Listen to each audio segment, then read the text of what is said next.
नमस्कार साथियों, मैं सोनवीर यादव एक वीडियो लेकर के आया हूँ आपके सामने। अन्य आदिकालीन रचना, जैसा कि इससे पहले वाली वीडियो में मैंने रावरवेल के बारे में चर्चा की थी, आज लेकर के आया हूँ संदेश रासक, जो महत्वपूर्ण रचना है अब्दुल रहमान की। उससे पहले मैं आपको थोड़ा बता देना चाहता हूँ कि मैंने संपूर्ण अध्ययन करके इस रचना के नोट्स बनाए हैं, और जहाँ तक मुझे लगता है कि लोग सोचते होंगे कि ये तो नोट्स टाइप में हैं, कुछ मेरा जो वीडियो है वो अट्रैक्टिव भी नहीं दिखता है, लेकिन मैं आपको गारंटी के साथ कह सकता हूँ कि जितना मैटर मेरी वीडियो में मिलेगा शायद ही आपको और कहीं मिल सकता है। मैं बहुत मेहनत करके और हैंड रिटन नोट्स बनाता हूँ। बाकी जो वीडियो जो अट्रैक्टिव होती हैं, क्योंकि उनमें इतना अच्छा मैटर मिलता नहीं है जहाँ तक मुझे पता है, तो मैं आपसे रिक्वेस्ट करता हूँ कि मैं आप लोगों के लिए मेहनत कर रहा हूँ, आप लोगों से अपना जो ज्ञान है उसको शेयर कर रहा हूँ। तो आप वीडियो को ज़्यादा से ज़्यादा देखें, लाइक करें, शेयर करें, चैनल को सब्सक्राइब करें, और इस वीडियो को अंत तक ज़रूर देखें, क्योंकि थोड़ी लंबी होने वाली है वीडियो। मैं इसको 2 पार्ट भी कर सकता था, लेकिन मैंने एक ही पार्ट में संपूर्ण संदेश रासक का जो अध्ययन करके और जो नोट्स बनाए वो संपूर्ण इसी में ही हैं। तो आप इसको ज़रूर देखें, और डेफिनेटली मैं आपको विश्वास दिला सकता हूँ कि बहुत ज़्यादा आपको फ़ायदा होने वाला है, क्योंकि बहुत ही महत्वपूर्ण रचना है, प्रश्न इसमें से आते रहते हैं। तो चलो मित्रों, शुरू करते हैं। संदेश रासक अब्दुल रहमान की रचना है, पॉइंट वाइज मैंने बनाया है। स्टार्ट करते हैं। पहला पॉइंट है, संदेश रासक रचना के रचनाकार अब्दुल रहमान हैं, जिनका अद्दहमान अपभ्रंश भाषा में जिनका नाम क्या है, अद्दहमान, जिनको अपभ्रंश भाषा में जिनका नाम है, जो मुल्तान के निवासी थे और एक जुलाहा थे। तो पहला पॉइंट ही हो गया, रचनाकार अब्दुल रहमान, अपभ्रंश में अद्दहमान, जो मुल्तान के निवासी थे, एक जुलाहा थे। दूसरा पॉइंट है, इस रचना का समय 11वीं-12वीं सदी माना जाता है। आचार्य हजारी प्रसाद द्विवेदी ने इस रचना का समय 11वीं सदी माना है, जबकि अन्य विद्वानों ने 12वीं सदी माना है, 12वीं। तो अंततः दोनों को ध्यान में रखते हुए इसका समय मूलतः क्या माना जाता है, 11वीं से 12वीं सदी माना जाता है। तो इसका समय माना जाता है 11वीं से 12वीं सदी। तीसरा पॉइंट है, आचार्य हजारी प्रसाद द्विवेदी ने मुनि जिनविजय की पांडुलिपियों, मुनि जिनविजय थे जो पांडुलिपियाँ थी, हस्तलिपियाँ थी, उनको इकट्ठा करते थे। तो वहाँ से तथा जयपुर में प्राप्त उनको इस रचना की कुछ सामग्री मिली थी, और दोनों को लेकर के उन्होंने अध्ययन करके उसके बाद संदेश रासक का 1960 ईस्वी में इसका संपादन करवाया। 1960 ईस्वी में संपादन इन्होंने करवाया था। चौथा पॉइंट है, इस रचना की पांडुलिपि सर्वप्रथम मुनि जिनविजय को जैन जो संग्रहालय है उनसे प्राप्त हुई थी। मुनि जिनविजय ये बहुत ही बड़े जो पांडुलिपियों की जो खोज करता थे, वो उनको खोजा करते थे। ये पांडुलिपि कहते हैं, पांडु यानी जो हस्तलिखित जो होती हैं उस तरीके से। तो उनको ये क्या करते थे, इकट्ठा किया करते थे, हाथ से जो लिखी गई हैं। तो इनको हमारी जो भारत सरकार है उसके द्वारा पद्मश्री अवार्ड से भी सम्मानित किया गया है। तो ये पुराने ग्रंथों की लिपियों की खोज किया करते थे। पांचवा प्रश्न है, अब्दुल रहमान हिंदी के पहले मुसलमान कवि हैं। पहले मुसलमान कवि हैं हिंदी के, अब्दुल रहमान। छठा पॉइंट है, आचार्य हजारी प्रसाद द्विवेदी ने अब्दुल रहमान को हिंदी का प्रथम कवि माना है। महत्वपूर्ण प्रश्न है, आता रहता है। ये जो वीडियो में बना रहा हूँ, ये first grade net JRF PhD college lecturer level की ये वीडियो मैंने बनाई है, तो आप इसको अंत तक ज़रूर देखें, यही मेरी रिक्वेस्ट है आपसे। अब्दुल रहमान को हिंदी का प्रथम कवि माना है। सातवां है, अपभ्रंश भाषा यानी उत्तरार्ध। उत्तरार्ध कहते, एक तो पूर्वार्ध होता है, दूसरा होता है उत्तरार्ध। उत्तरार्ध कहते हैं बाद में, यानी जो अपभ्रंश भाषा के बाद में, यानी जो इसकी रचना 11वीं से 12वीं मानी जाती है, तो 11वीं से 14वीं सदी के बीच में जो अपभ्रंश के बाद की जो भाषा थी, अवहट, उसका चलन चल रहा था उस टाइम पे। तो उसमें हम इसको मान सकते हैं कि उत्तरार्ध में किसी मुसलमान द्वारा लिखित प्रथम काव्य ग्रंथ है। ये प्रथम काव्य ग्रंथ है अपभ्रंश भाषा में, लेकिन किसी मुसलमान द्वारा। और वो भी क्या है, एकमात्र है। क्या है, एकमात्र भी है ये। 8वां प्रश्न है, 8वां पॉइंट है, अपभ्रंश भाषा में दूसरा रास या रासक काव्य है। अब देखो यहाँ पे प्रथम काव्य ग्रंथ है, लेकिन ये किसी मुसलमान द्वारा है अपभ्रंश भाषा में ही, लेकिन अपभ्रंश भाषा में दूसरा रास या रासक काव्य है। ठीक है, तो पहला कौन सा है, उपदेश रसायन रास जिनदत्त सूरी का पहला माना जाता है अपभ्रंश भाषा में रास या रासक। लेकिन अगर हम किसी मुसलमान की बात करेंगे तो उसके द्वारा लिखित प्रथम काव्य ग्रंथ है अपभ्रंश भाषा में ही। 9वां पॉइंट है, इस रचना के 3 प्रक्रम हैं। ये रचना 3 प्रक्रमों में विभक्त है। तो पहला प्रक्रम है मंगलाचरण की हम बात करते हैं। पहला प्रक्रम है मंगलाचरण, जिसमें कवि ने क्या किया है, मंगलाचरण किया है, कवि परिचय, आत्मनिवेदन और उद्देश्य इनके बारे में बताया है।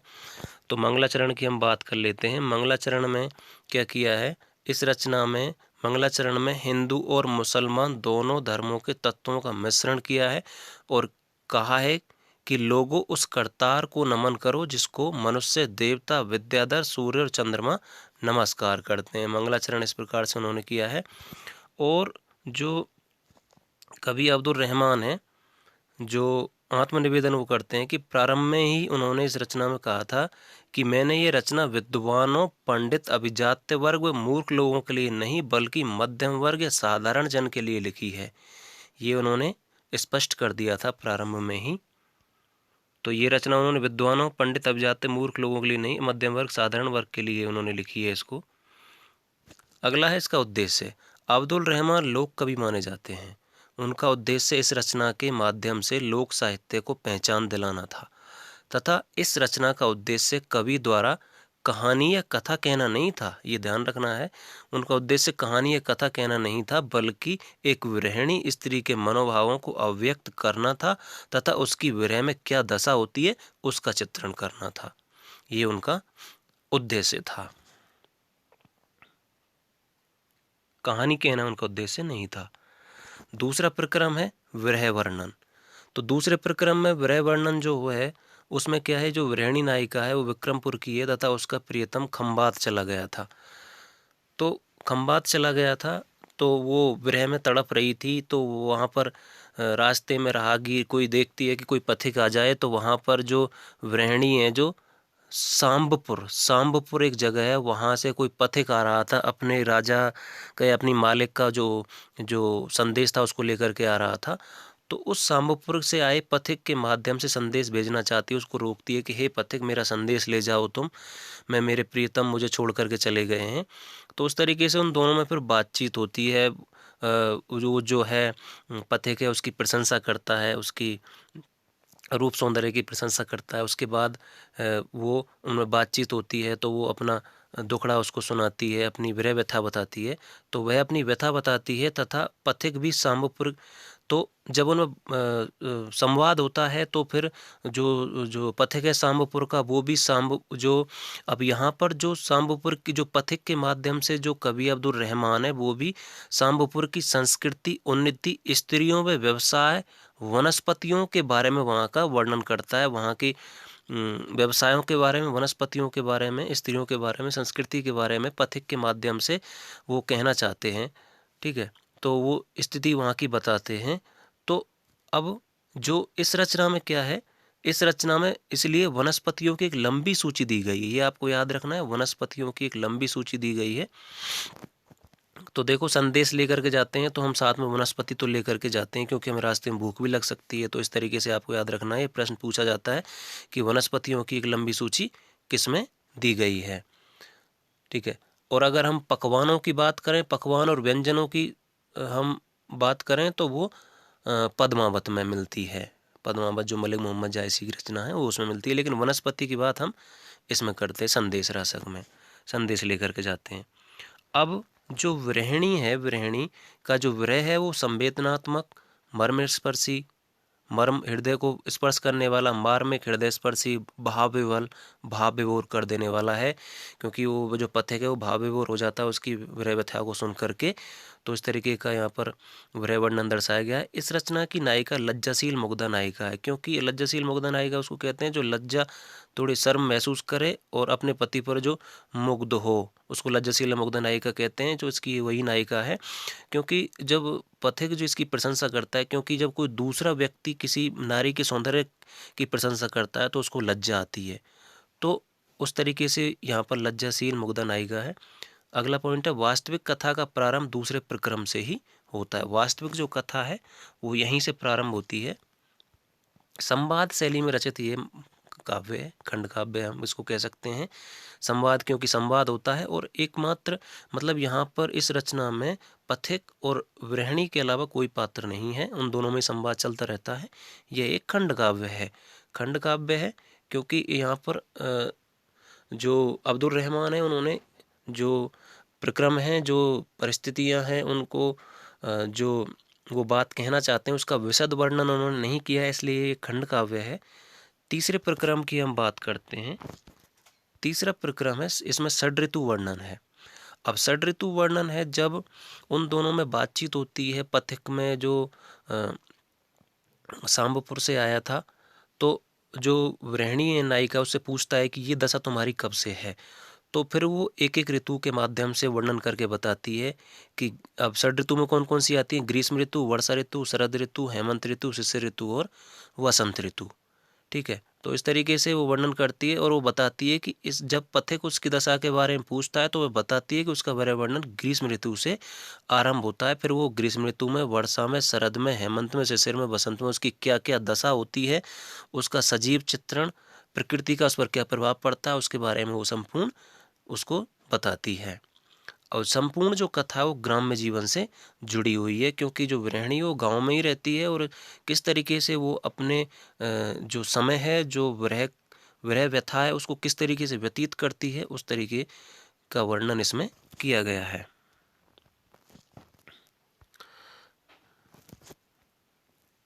10वां पॉइंट है, यह एक वियोग श्रृंगार की उत्कृष्ट रचना है, क्योंकि वियोग श्रृंगार है वो उसका प्रियतम उसको छोड़ करके चला जाता है। यह एक विरह काव्य है। 11वां पॉइंट है। 12वां है, यह एक प्रेम काव्य है क्योंकि वो अपने प्रियतम से प्रेम करती है। 13वां, यह एक संदेश काव्य है क्योंकि वो संदेश देना चाहती है पथिक के माध्यम से। 14वां पॉइंट है,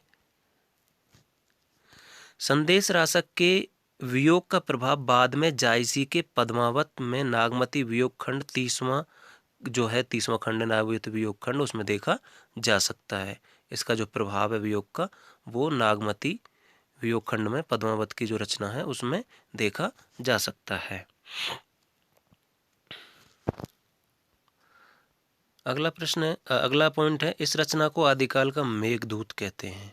मेघदूत। अब जो है इसमें मैं बता देना चाहता हूँ थोड़ा, जो मेघदूत है वो कालिदास की रचना है। तो ये रचना मेघदूत, कालिदास के मेघदूत से प्रेरित वो है, प्रभावित है। तो जो मेघदूत जो रचना थी, जो संस्कृत की रचना है, तो उसमें क्या होता है, जो यक्ष होता है वो मेघ के माध्यम से अपनी प्रियतमा के लिए, प्रेमिका के लिए संदेश भेजता है। और वहाँ जो प्रारंभ होता है, जो आषाढ़ से उसका विरह प्रारंभ होता है। ठीक है, तो हम यहाँ पर एक बात कर लेते हैं कि जो इसमें जो है, जो नायिका है उसका जो विरह है वो ग्रीष्म ऋतु से प्रारंभ होता है। लेकिन हम बात करें 12 मासा की, अब देखो यहाँ पे जो ये जो प्रश्न था यहाँ पर नागमती, इसका जो वियोग जो 12 मासा है, अब यहाँ पर देखो, यहाँ पर तो इस रचना में तो ग्रीष्म ऋतु, षड ऋतु का वर्णन करती है, लेकिन इसमें 12 महीनों का वर्णन किया जाता है, 12 मास का।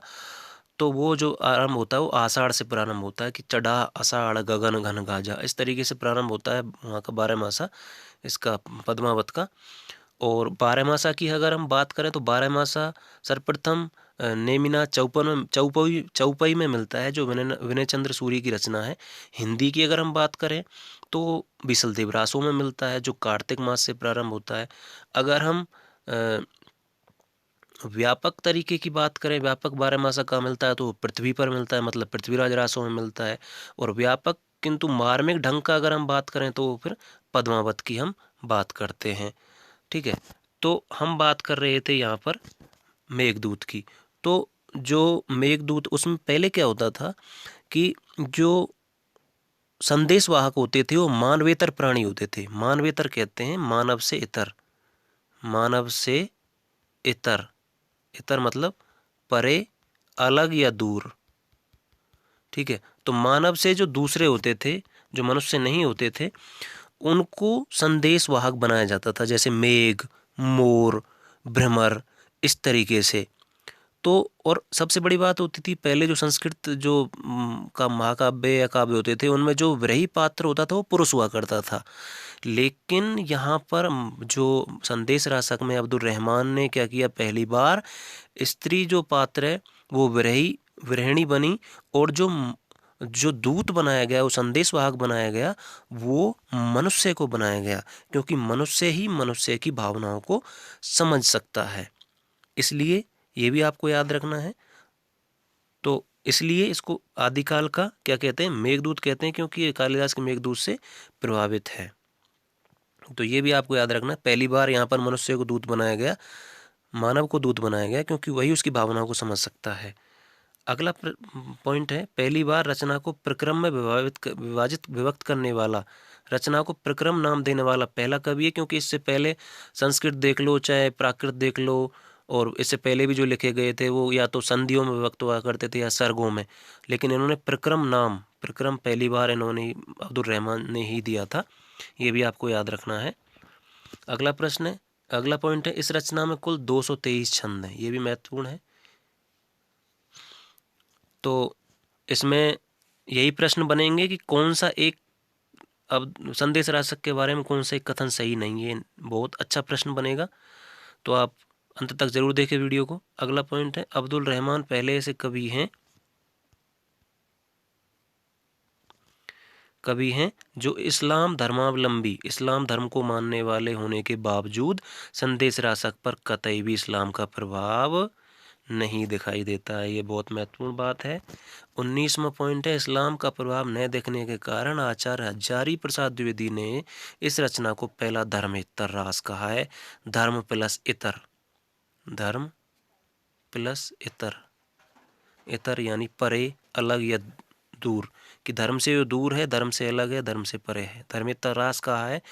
और 20वां प्रश्न है, ये सुखांत काव्य है क्योंकि अंत में नायिका का प्रियतम वापस आ जाता है। सुख, सुख प्लस अंत, यानी जिसका अंत सुख के साथ होता है, क्योंकि जब नायिका पथिक को कहती है कि तुम मेरा संदेश लेकर के चले जाओ, तो वहाँ जब वो चलने लगता है उस रास्ते की तरफ, खंबात के रास्ते की तरफ मुड़ता है, तो जो प्रियतम है नायिका का, वो उन्हें आता हुआ दिख जाता है। तो इस तरीके से इसका अंत सुखांत होता है। तो ये रचना के बारे में जो मैंने अध्ययन करके जो नोट्स बनाए हैं, जो हैंड रिटन नोट्स हैं, वो मैंने आपके सामने प्रस्तुत किए। इस तरीके से संदेश रासक का संपूर्ण वर्णन था, विवरण था। तो ये आपको ज़रूर वीडियो पसंद आई होगी। अब मैं आपको थोड़ा 1 मिनट के अंदर ट्रिक के माध्यम से थोड़ा याद करने के लिए बता देता हूँ पॉइंट वाइज। अब इसमें आपको विजुअल क्या याद रखना है, संदेश याद रखना है, संदेश। ठीक है, तो ये अब्दुल रहमान की रचना है, पता ही है। देखो अब 11-12 सदी है, तो 11-12वीं सदी में संदेश लेकर के जा रहा है, ये याद रखना है, 11वीं-12वीं सदी में संदेश।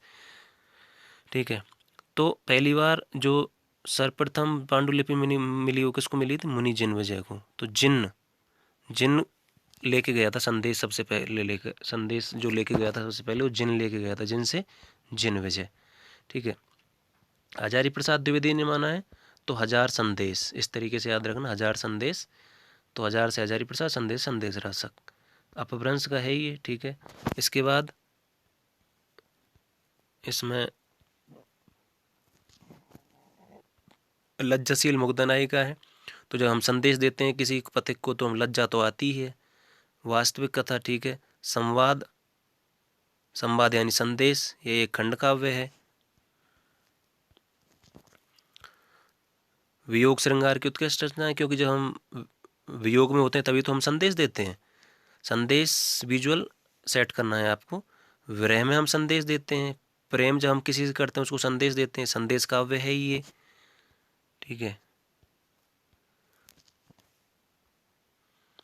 उसके बाद जो है इसमें जो मेघदूत कहते हैं इसको आदिकाल का, तो मेघदूत भी संदेश लेकर के जा रहे हैं।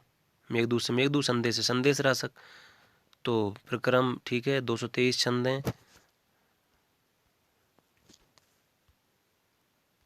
तो इसका इस्लाम का प्रभाव नहीं दिखता है, क्योंकि संदेश तो कोई भी भेज सकता है, हिंदू हो मुसलमान हो, इसलिए धर्मेतर रास इसको कहते हैं। और ये सुखांत काव्य है, क्योंकि अंत में नायिका प्रियतम वापस आ जाता है। तो संदेश का तो अंत में सुखांत ही होता है संदेश, क्योंकि वापस भी रिप्लाई मिल जाता है वापस संदेश का, इसलिए सुखांत होता है। इस तरीके से ये वीडियो था मित्रों। ये बहुत ही इम्पोर्टेंट रचना है, और इसमें से प्रश्न ऐसा बनेगा कि कौन सा एक कथन सही नहीं है, या सीधा सीधा प्रश्न पूछेगा। इस तरीके से वीडियो आप ज़्यादा से ज़्यादा शेयर करना, लाइक करना, देखना, कमेंट करना, मोटिवेशन बढ़ता है। इसलिए चैनल को सब्सक्राइब करना अगर आप नए हैं तो बहुत बहुत धन्यवाद। जय श्री कृष्णा मित्रों।